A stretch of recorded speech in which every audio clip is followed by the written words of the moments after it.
Hello students, I welcome you all today in the class of political science. Today we are here to start the new chapter of political science from the part 2. We know that there are two books in political science. In second book, it's a last chapter. The name of the chapter is development and the number of chapter is 10. Fine. So today we will start the chapter development. Firstly, we will start the topic what is the meaning of development. Let's start the new topic that what is development. Development is a movement upward of a whole system of interdependent condition as a complex process. It means the continuously changing and dynamic concept. It is change plus growth. Fine. We know that the term development refers to an act of getting better by expanding, enlarging, or refining. This term can also be used to refer to the process in which something exceeds by degrees to different stage. Development is the act of improving quality of life and making sure everyone has the preference in what that life looks like. Okay, so we will do some dimensions of development also. Now we will start the next topic that the different dimensions of development, in which firstly we will cover the political development. We know that a development is a complex of phenomenon comparing many dimensions. Okay, political development is a development which refers to a process of organic change in the nature of political institutions. Fine. Political development refers to the process of change and growth in political affairs. Political development means the growth of a capability of the political system. Fine. Second, we are having economic development. Economic development is an important aspect of development. The World Development Report defines that economic development as a sustainable increase in living standards. Fine. So economic development can be measured in the country's economic affairs. Fine. Third, we are having social development. Social development means increase in skills, complexity, and internal differentiations. Social development means bringing about improvement in the social being of the people. Social development lays stress on the expansion of education, better living conditions, better health, social security for women and children, cultural amenities, better status for women, social justice, better social relations, etc. We can include all these things in social development. We can say that country is a socially developed in which all these things are available. Next, we are having administrative development. In these days, administrative development has been associated with the development of a nation. Fine. Administrative development is the first and the most important phases of administrative development. Administrative development is related to improved capability of public administration, better mechanical, managerial tools, efficient procedures, specialization, modernization, etc. Fine. Next, we will move to the next topic. Let's move to the next topic, that is sustainable development. I hope you all are aware about this term. Sustainable development is a development that means the well-being needs of present and future generations.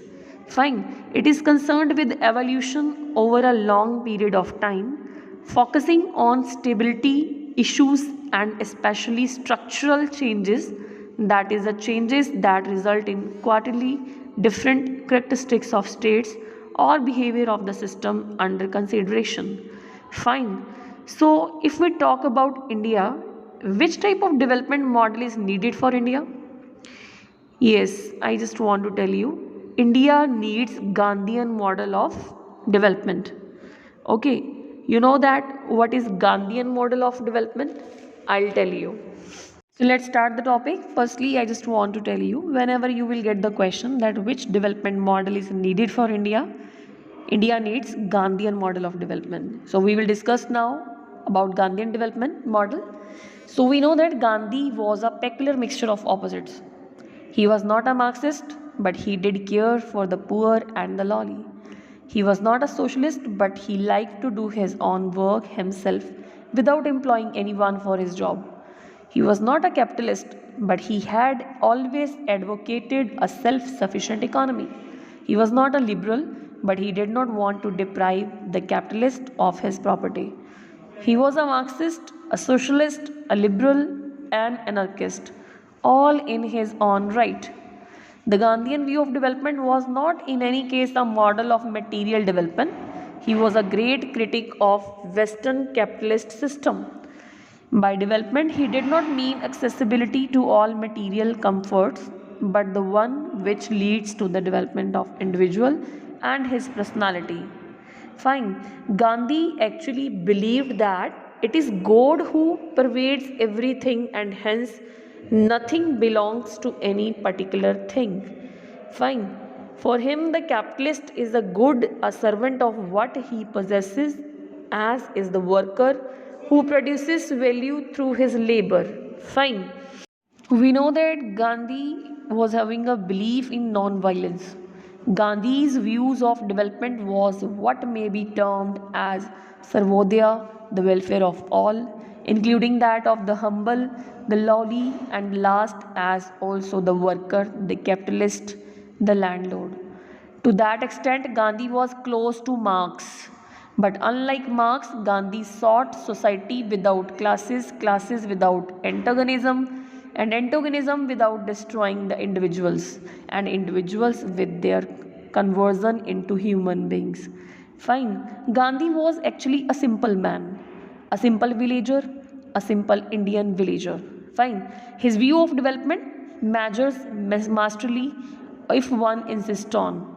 An ideal Indian village will be so constructed as to lend itself to perfect sanitation.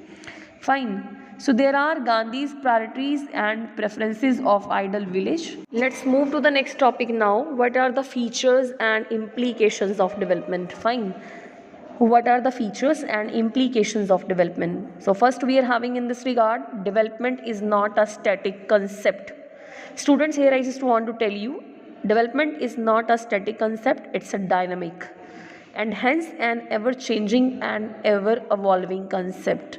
One cannot imagine anything in a developed form, for every developed form still needs some improvement. Development is thus a continuing term. Fine. Next is second, development is not undimensional, but it is a multi-dimensional process. How? This means that development is not only economic development, it is also social development as also political or any other aspect. Its goals are not politically or any other confirmed. Its goals are not confined to economic merely, they touch every aspect of human and social life. They may to mention a few include economic growth, social progress, political development, nation building and the like. The third we are having, development implies growth. Fine. So what it means now? It means that all societies keep changing, keep growing, expanding, advancing, and therefore are in the process of change. Ever changing, we can say. Fine. The next we are having, development is closely related to technology. In a sense, a technologically advanced society is a developed society. Fine. Technology has changed and in fact is changing our life, each aspect of our life.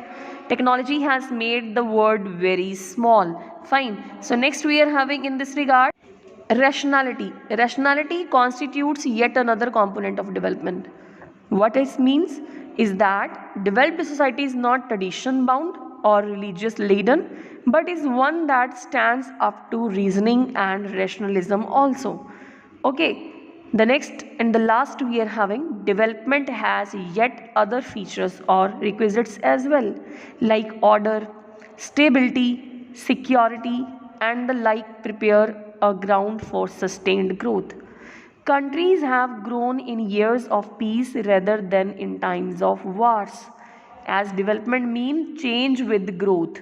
Okay, it implies substantial changes in the infrastructures as well, You cannot run an import export business without a developed banking system.